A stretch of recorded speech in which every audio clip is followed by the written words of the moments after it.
Hey everyone, Dr. Zeo here again, and today we're here to talk about Power Rangers Dino Fury Season 2, Episode 7, New Leaf. And boy, someone's got to turn over a new leaf here because, oh my god, the drama between the villains is probably the best we've had in years. In years. Like, oh my gosh, like, this episode hurt to watch. Like, whew. My poor man, Void Knight. I'm hurting for him. I'm hurting for him. I'm rooting for a solution for my boy. But let's go ahead and get into it, all right? So, as always, summary, likes, dislikes, question or conclusion, question of the week, and then we'll go ahead and end out the video. But yeah, so the episode opens up at Area 62 again. You know, Santora isn't. Oh, sorry, Void Queen is in play here, so we're opening up at Area 62 a lot now. But yeah, we open up at Area 62, and Void Queen is just out chilling. Okay, I'm down with that. She takes the sporks out of the jukebox, out of her own personal sporks gumball machine, and she activates it. And this sporks is Squash Blight, a monster with a relatively tough shell that the Ranger's gonna have trouble getting through. And she tells, she's trying to come up with a plan to, infect the city, right? To make the humans suffer. That's her whole game plan here. And Void Knight walks in from the other side of the base. And he's like, "Hey, what's going on here?" And she tells him the plan. He's like, "Hey, let's talk over here real quick." And he's like, "Hey, we don't need to do all this. Let's just go home and everything. We can, go chill at home. This doesn't need to be, the humans don't need to suffer." And then she's like, "You didn't have any trouble, using sporks when you needed me or whatever." And he's like, "Yeah, I did that because I needed to help you." And she's like, "Okay, well, you're helping me now by doing this. You need to prove your loyalty." And I'm just like, yo, she did not. She did not. But okay. Void Knight begrudgingly says okay. So he takes Squash Blight to go, poison the city's water and all that. Meanwhile, back on the Rangers side, we switch over to Buzz Blast. Ollie's old professor, Professor Drake Lloyd, is coming into town. And coincidentally enough, Amelia is going to be the one doing a story on him. So Ollie meets Amelia and Professor Lloyd here at the front entrance to Buzz Blast. And the three of them get to talking. They're catching up. And Professor Lloyd comments on Amelia's bracelet. It's like a little magnetized bracelet that Amelia says helps balance her energy. Oh god. Ollie makes himself a complete ass out of himself here. Makes fun of Amelia for believing in mumbo jumbo. I mean, like, yeah, it is mumbo jumbo, but at the same time, you don't say that. Like, what the hell's wrong with you, bro? Like, Ollie is a guy who just does not have emotional intelligence or common sense. Like, he just says whatever comes to his head. And in this case, it was the wrong thing because it makes everybody feel awkward in that situation. And it just, I felt so sorry for Amelia. Like, enter Dino, the expression on her face here was so solid. Like, it was awkward and it was hurt. And you could tell that she was embarrassed by Ollie in front of somebody, she's writing a story about. But, I mean, Professor Floyd bounces back from this. He doesn't care what Ollie had to say about this. And when Amelia goes off, Ollie apologizes for Amelia's, sciencey mumbo jumbo. And Professor Floyd's like, "Nah, it's all good. You don't know everything, Ollie. Don't dismiss everything because you don't know. No one likes to know it all. Basically, what he's trying to say." And Ollie is like, "Yo, I'm not a know-it-all." And Professor Floyd, exits stage left. And then Ollie goes over to Amelia and he's like, "Hey, he just called me a know-it-all." And Amelia's like, "Well," he said, "You just call me a know-it-all. I don't listen." And Amelia's like, "Well, I mean, you don't." And then Ollie cuts her off on some, "There was a time a pin dropped and, I could hear it. I heard a literal pin drop." Oh my god, this boy is trying my patience, okay? Always make himself look like an asshole. After this, the Rangers get called over. Well, not Ranger business, but there's a Jane and Jayborg scene that happens at this pool. I'll get to that in my dislike because I hated this scene, honestly. But Void Knight and Squash Blight pop up at the pool, and Squash Blight infects the pool water. So anyone who was in the water, or I guess next to the water, got infected and they turn into plants. J-Board, being an android, does not get affected. But notably, someone's daughter gets affected, and we see her father, standing next to her, pleading with her, to turn human again, to open your eyes or wake up. And Void Knight looks at this interaction, and you could tell he's feeling something there. He's like, oh no, what have I done? And the Rangers pop in at that moment. Ion tries blasting with his Mosa Blaster, doesn't do anything. The Rangers use the Dino daggers again and toss them. All 5 daggers just bounce off this boy's shell. Just like that. And I'm just like, what are we doing? What are we doing? Why are we still doing this? Anyway, so the Dino daggers bounce off this man's shell. And Void Knight's like, okay, you know what? Let's move on. Let's go. And they teleport out. So Ollie gets a sample of the pool water, heads back to Dino Henge to get Solon to help, make sure, come up with an antidote for this situation. And Amelia pops in as well. Like Ollie asks Solon for a slide, so she goes back into the back. So Amelia pops in and she asks, hey, can I help with anything? And Ollie just brushes her off. Like, he's not even listening to her. He's just being a jackass yet again. Not much different from, kind of different, but still a jackass. Similar to the guy from the previous episode, the band dude. But yeah, and then he's not listening to her when she's trying to tell him that the Bunsen burner, not Bunsen burner, but the container with the sample is boiling over. He's like, it's supposed to do that. You don't know what you're talking about. And it boils over and splashes onto Solon. And now, because she's a cyborg, she still has organic material, so it still affects her, and she turns into a plant. Ollie is devastated. He realizes the error of his ways, so now he openly accepts Amelia's help to develop an antidote. They do so. They cure Solon, and they go off because, the monsters are attacking like a riverbank. But before the monsters go over to the riverbank, we go back to Area 62, and now Void Queen's trying to come up with a plan to make everything go a little bit faster. And Sila's like, hey, why don't we poison their water supply? And Void Queen's like, oh, that is a good idea. So she's like, all right, go over there and go poison the water supply. And Void Knight's like, no, this is way too much. I've proven my loyalty to you. Let's go. And he's like, here. He types in a code on a wall, and we see that their ship is ready. He's like, hey, the ship is ready.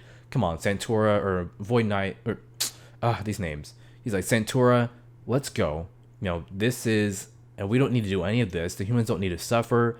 We can just leave now. That's all I want to do. And she just looks at him. And then she's like, "Meow," and she just blows up the ship. Everyone's shocked. So is Void Knight. And then she turns to Void Knight and zaps him too. This man goes flying and gets knocked out. And she just leaves him there. And everyone's like, yo, what? And Mucus is like, oh no. And I'm just like, oh my god, not domestic violence in my Power Rangers. I was rooting for you, girl. I was rooting for you. I don't know. Look, I don't know anymore. I don't know anymore. This is unacceptable. What are you doing? I don't know if it's the sporks have gotten to your head, but at the same time, you're already on a path of vengeance before you got those sporks in your system. So I don't know how much of it is the sporks and how much of that is just your genuine personality, girl. But something's gonna need to change, okay? Something's gonna need to change, or Void Knight needs to leave you and go ahead and do his own thing, get out of this toxic relationship. But anyway, she leaves Void Knight knocked out in the corner, tells Wreckmate to go take Squash Blight back to the riverbank, and so they go to the riverbank to infect it. Rangers pop up, get into a fight. Squash Blight goes, and Squash Blight goes and grows to infect not the riverbank anymore, but just do a storm of his infectants or whatever, which is a pretty good plan. At that moment, Void Knight pops up. He says, hey, Rangers, Squash Blight's weakness is that his shell wilts in darkness. And they're not too sure of it. They don't really believe him, but they don't really have any other options at this point. So Wreckmate, goes back to the base to tell Santura, to tell Void Queen what's going on, that Void Knight is a traitor now. And so Void Knight's like, that's all I really have to tell y'all, and he dips. Well, he tells them that the reason that he didn't send Squash Blight, it was Void Queen. And they're all like, who the hell is Void Queen? And so he dips after that. And so the Rangers call in, they call in the T-Rex Terrazord, I want to say it is. No, it's the Terra Rex Sword. It's a combination between the T-Rex Champion Zord and the Terrazord from the previous episode. And it flies, and it's all adorable and whatnot. I feel like this would make better sense in context with the Ryu Soldier, because they had their T-Rex that had a smaller form that was all adorable and whatnot. And this one hasn't really had, Dino Fury hasn't given us the smaller form or just an adorable T-Rex scene. So this really does kind of feel out of place and weird. But whatever, it was still cute. And so, that the Zord battles, Squash Blight for a minute, and then the Rangers teleport into the Zord, and they form the Terra Smash Ultra Zord, and they end up defeating Squash Blight. And so after the Megazord battle, we go back to Buzz Blast, and everyone just kind of decompressing at that point. Amelia's story is over. Ollie thanks Professor Floyd for being so honest with him, tells him that he's turned over a new leaf. And then he goes to Amelia to apologize for being an asshole, not just today, but in general with her science, with her lack of sciencey stuff, with her love for the supernatural. He's sorry about dismissing that, which, I mean, you damn well should be, especially in the world of Power Rangers. Like, there have been supernatural things before. At this point, I don't know why they haven't reviewed Mystic Force footage. Like, we have magical precedents in Power Rangers. You have a straight up magical team. Even if you want to dismiss that as morphin grid nonsense, there was still a whole forest of magical creatures there. Like, this is something that could be easily proven in just a second. Like, I don't know why this hasn't happened yet. But anyway, so episode ends at this point, and that's really the episode. And now for my likes. So first thing I liked about this episode was Void Queen gaslighting Void Knight. I know that sounds really weird outside of context, but the reason I liked it is because it was a unique dynamic between the two of them that I just was not expecting. I expected Santoro to go evil, but I didn't expect her to turn into Void Queen. There were a few things I expected, either her to turn evil, good, or them to just fuck off into the ether and just go do their own thing. But I didn't expect her to be on a plot for vengeance so soon. I didn't expect her to go as far as using the sporks to turn it into Void Queen. Like, it was shocking. And for her to go as far as gaslighting this man in the next episode. No, during that conversation between Void Knight and Void Queen, no, she says that he can help her by making the humans suffer. And I'm like, and then they can go. I'm like, no, Void Knight, don't fall for that.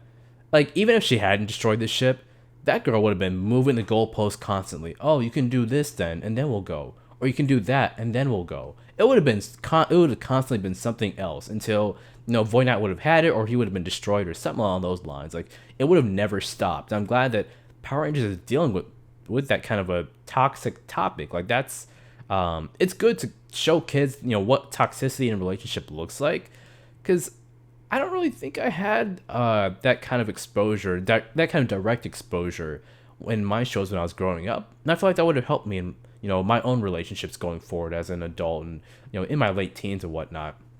But she also says, if you love me, you'll do it. That line set me off. Like, I cannot believe she said that. Like, that was the straw that broke the camel's back for me. Like, at this point, I'm like, yo, either we need to cure you with that light dino key or you need to go. Like, something's gonna need to happen. I'm so excited to see how we resolve this this Void Queen plot line here. I also like the fact that Professor Floyd put Ollie in his place real quick. Ollie had earlier commented that him and Professor Floyd were real tight and they were always working on labs together. And Professor Floyd corrects him. He says that the reason why you and I were working on labs together is because you were a know-it-all and the other students didn't want to work with you, so I had to work with you. And I'm like, yo, that's funny. That is really funny. The fact that Ollie didn't recognize this beforehand. And it's a nice moment with somebody actually being real with the Rangers. And it was a well-acted scene, so bravo to Professor Floyd. Speaking of funny moments, though, in the base, Solon got a funny moment in there. when Ollie asks for some slides, Solon says there's some more slides at the park, and then she laughs to herself and she's like, okay, no, seriously, there's some slides in the back. Like, her recovery from that was just, the comedic time was perfect. It was absolutely perfect. And then another funny moment in there was after they defeat Squash Blight and get his Sporks, Zato just randomly says that he would have made a good pie. Like, I don't, what? Like, it was so random. Like, I understand that Squash Blight is a pumpkin, but like, my guy, that came out of left field. Like, it was funny, but it was just incredibly random and not something I was expecting from that moment.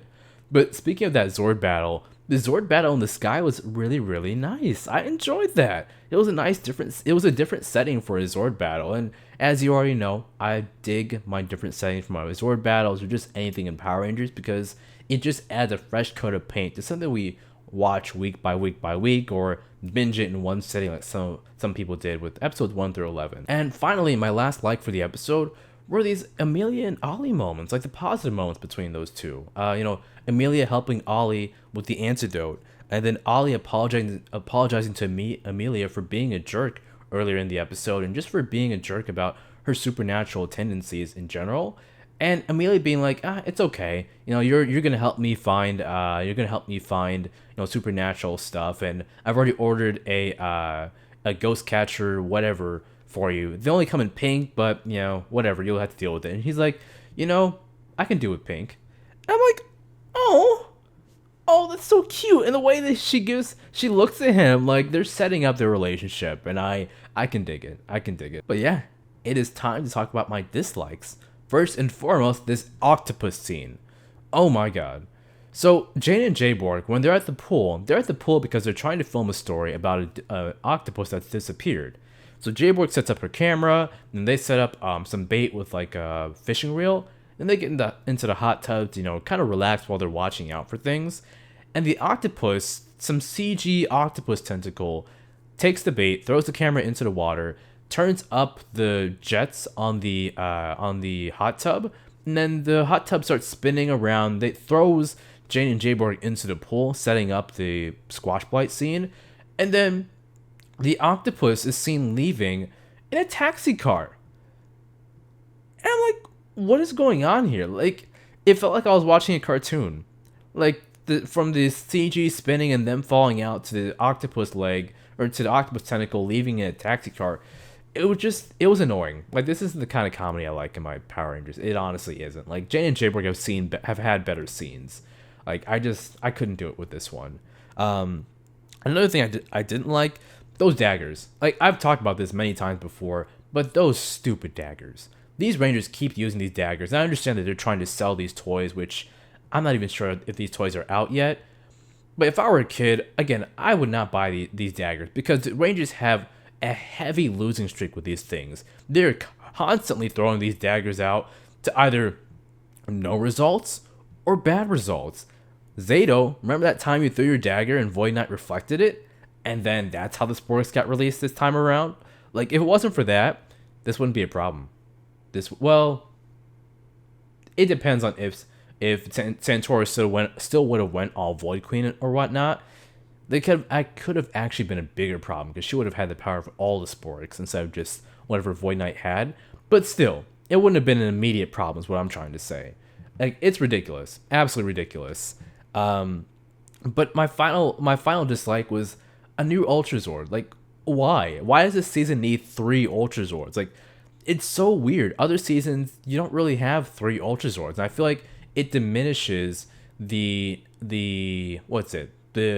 gravitas of getting an Ultra Zord in the first place. Like, this isn't necessary.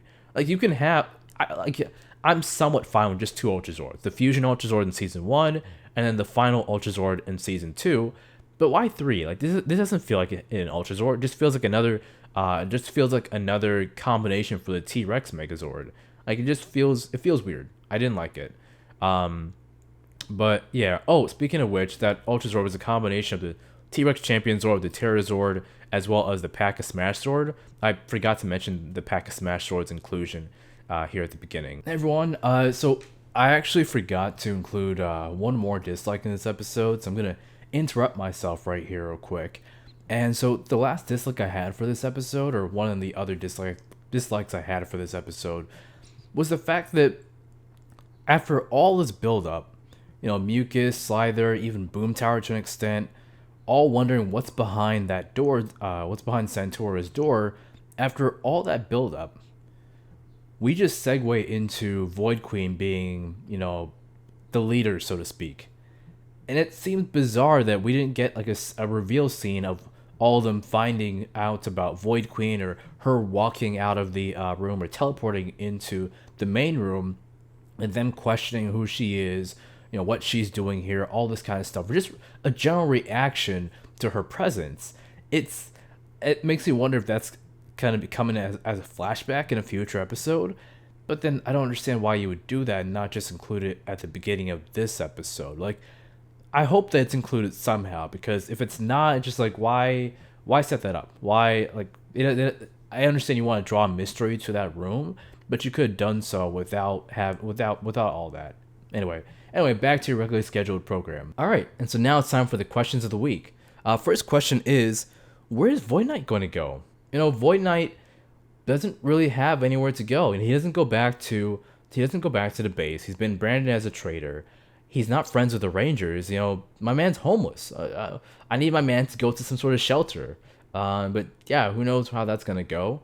My second question is, how do they plan on stopping Void Queen? Like, she is going to be a very big problem going forward, commanding the power of the Sporix.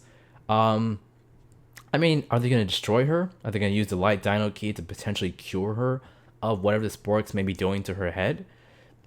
Is Void Knight going to destroy her, or is he going to manage to get through to her somehow? Like, this plotline is going to be very, very interesting going forward. And remember, we are only on episode 7? And we still have a good chunk of the season left over, including Lord Zed is still somewhere out there. Like, we don't know what their plans are for him yet. Maybe Lord Zed will pop up again. He'll join forces with Void Queen, and they'll be the duo villains for the season. That would be awful. Dumping Void Knight for Lord Zed would be just absolutely terrible. But we will see what happens. And finally, who will Mucus and Slither side with? I have a feeling that Slither's going to side with Void Queen. It just seems like he's more like he put forth the idea of poisoning the humans' water supply. I don't really think he has a good bone in him. But as for Mucus is the one who said, "Oh no," when Void Knight got tossed back. So I feel like Mucus might have potential for doing an about face and turning over a new leaf. Haha. But we'll see. But I know they're not about to destroy Mucus, because if they destroy Mucus, I swear to God, I will. But yeah, that's all we have for today's episode. As always, thank you for watching. Please like, comment, subscribe. Let me know what y'all thought about the episode in the comment section below, and where y'all think this is all gonna go. This is exciting and very dramatic, and I'm loving every single bit of it. But yeah, remember to mask up, stay safe, get your boosters, and just have a good week. Until next time, peace.